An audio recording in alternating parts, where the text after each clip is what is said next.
Hi, I'm Dr. Castro. Welcome back to another episode of Vet Board Preparation Series. Today we're reviewing a classic large animal case through another multiple choice question. This might help you study if you are taking the NAVLE or the ECFVG anytime soon. So we'll see the importance of diagnostics and choosing the right test in practice. So here's the case. We have a 5-year-old Holstein that presents with sudden anorexia and a marked drop in milk production. On exam, she's reluctant to move, stands with an arched back and abducted elbows. Vitals show fever, tachycardia, and tachypnea. You also know this bilateral jugular vein distension with pulsations and peeling edema. You also know that the heart sounds are faint and muffled. Remember that during the exam you have the option of highlighting, which I think is very useful if you are in the middle of the exam and you're not sure of the answer, want to keep moving and get back to this question later. Okay, so based on this case, here is your board style question.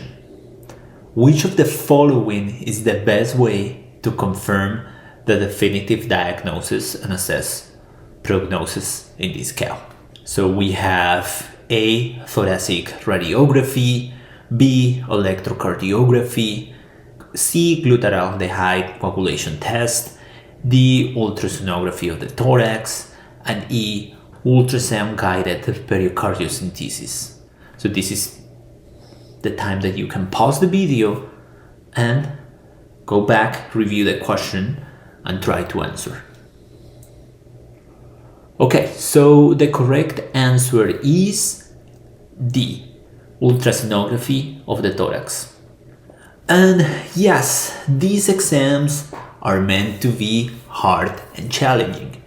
If you find these long questions overwhelming, you need to train your mind for this marathon, and especially if you find a topic that you are not familiar with. You should be able to keep composed. The exam is gonna be long and not easy. This question isn't asking what the condition is. It's asking which diagnostic changes management. So in this case, we're dealing with traumatic pericarditis. And remember the typical signs. We have muffled heart sounds, jugular distension, brisket edema, tachycardia. In cattle, pericarditis is almost always secondary to hardware disease. So we have a metallic foreign body that penetrates the reticulum, passes to the diaphragm, and enter the pericardial sac. Then bacteria contaminate that space and it causes fibrinopurulent effusions. Later, the heart starts becoming compressed, and that compression is what's gonna lead to a right-sided heart failure. So when we do an ultrasound, what we are gonna try to do is directly visualize the pericardial effusion, those fibrin strands, and assess the degree of cardiac compression.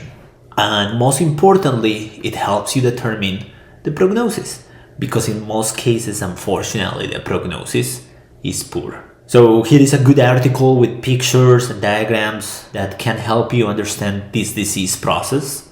So recommended.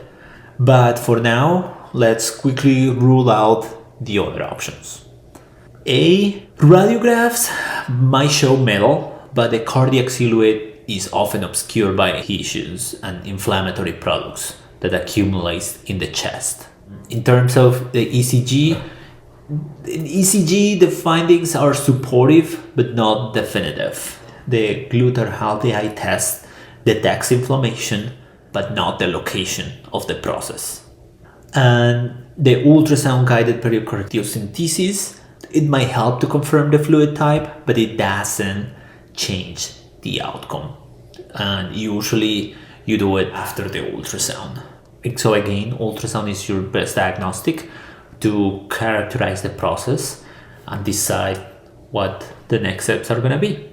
In some cases, Diagnostics help you determine if a condition is treatable or if humane euthanasia is the only viable option.